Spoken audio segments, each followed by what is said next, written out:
পুরুষ মানুষ পরিবারের জন্য কত রিস্ক নেয় দেখেন।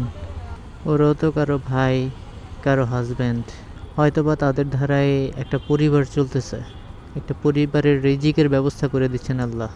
কিন্তু এখানে দেখেন 1 2 3 4 5 6 7 সাততলার উপরে এভাবে সেফটি ছাড়া কাজ করা কি উচিত?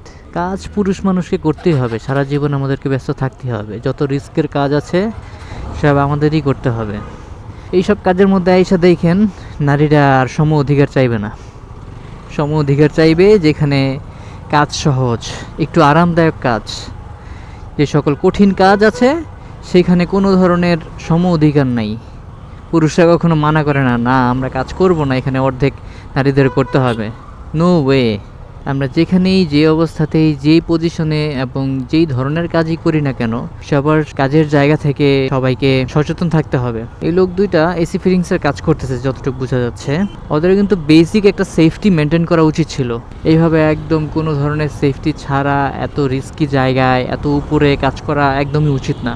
জীবনে বিপদ আসবেই, কিন্তু তার মানে এই নয় আমরা সচেতন থাকবো না। বিপদ থেকে বাঁচার জন্যে, দুর্ঘটনা রোধ করার জন্য আমাদেরকে সচেতন হতে হবে। একটু সচেতনতাই রক্ষা করতে পারে আমাদের জীবন।